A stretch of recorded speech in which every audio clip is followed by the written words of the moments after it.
Poin pertama tentang apa penyebab motivasi belajar peserta didik masih rendah dan bagaimana mengatasinya.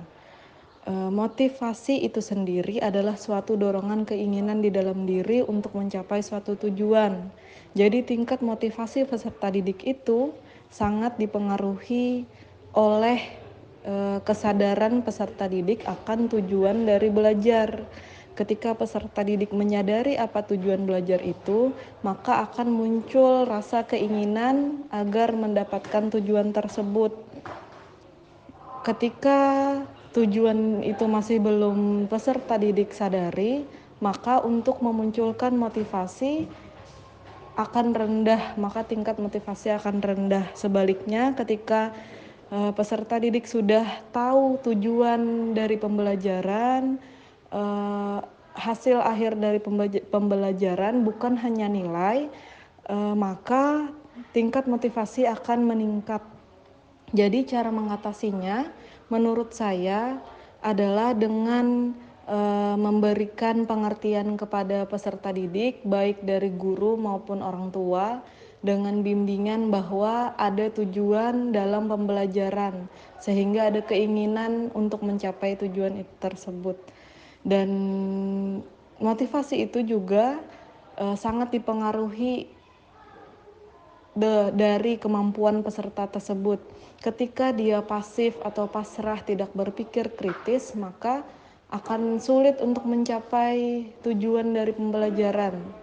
Jadi sikap siswa, kemampuan siswa itu juga sangat berpengaruh.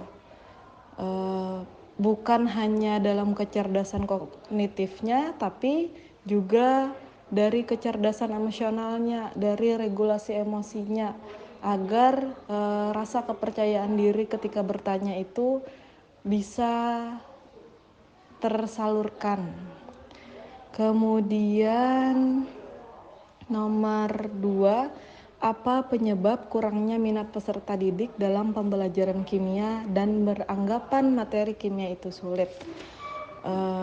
Kimia ini pasti berhubungan dengan matematika, dan seperti halnya matematika, pembelajaran kimia dianggap terlalu menguras pikiran, dianggap mempunyai teori yang rumit, materinya terlalu banyak hafalan sebelum mereka tahu bahwa ada tujuan dari belajar kimia yang menyenangkan.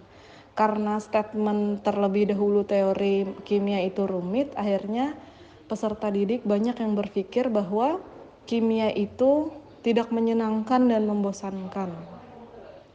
Kemudian poin nomor 3, apa penyebab komunikasi antara guru dan siswa dalam pembelajaran masih kurang dan bagaimana mengatasinya?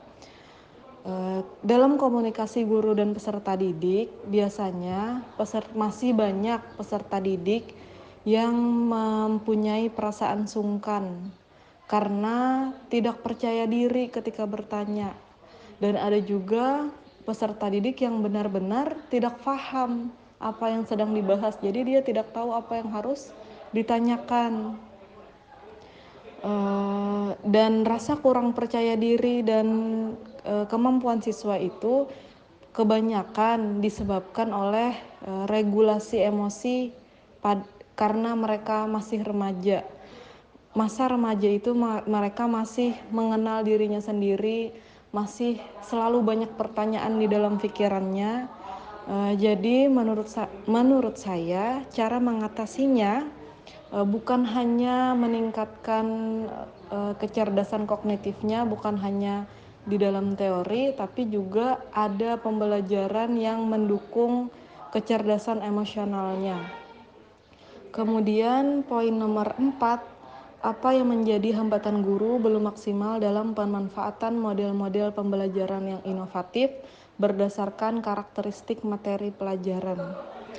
Menurut saya, hambatan guru yang utama adalah kemampuan atau kesiapan peserta didik dalam menerima pembelajaran inovatif itu sendiri. Ketika siswa sudah dalam keadaan siap, maka guru dapat menjalankan pembelajaran inovatif dengan efektif Namun ketika masih banyak peserta didik yang beranggapan masuk ke dalam kelas kimia itu langsung waduh membosankan ini pembelajarannya, maka sebagian akan paham maksud dari pembelajaran inovatif, tapi sebagian ada yang kurang paham.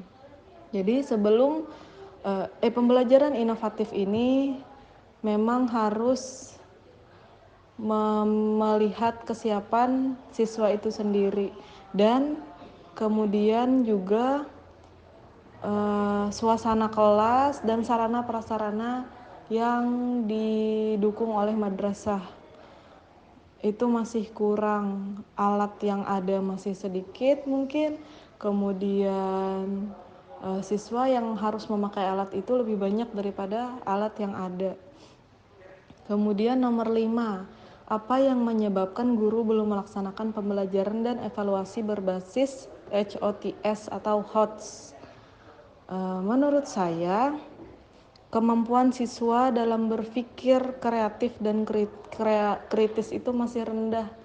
Tadi masih berhubungan dengan regulasi emosi peserta didik. Kemudian mereka masih kurang tertarik untuk soal-soal atau yang memerlukan berpikir keras tingkat tinggi, cara berpikir tingkat tinggi. Ketika sudah ada terlihat tulisan HOTS, mereka sudah berpikir, oh tidak ada ini di Google. Jadi untuk bertanya sungkan, untuk mencari di Google tidak ada jawabannya, karena memang soal ini memerlukan berpikir tingkat tinggi. Kemudian poin 6, apa penyebab dan hambatan guru kurang memanfaatkan media pembelajaran? Yang paling utama adalah menurut saya kurangnya sarana dan prasarana dari madrasah, terutama sekolah-sekolah yang ada di pelosok. Kemudian jaringan internet salah satunya, mungkin ada jaringan internetnya, tapi tidak memadai untuk seperkian peserta didik yang ada. Kalau dibentuk kelompok-kelompok mungkin akan efektif, tapi akan memerlukan waktu yang lebih banyak. Jadi menurut saya kenapa masih terhambat, yang pasti waktunya, kemudian sarana dan prasarananya. Oke, sekian, terima kasih.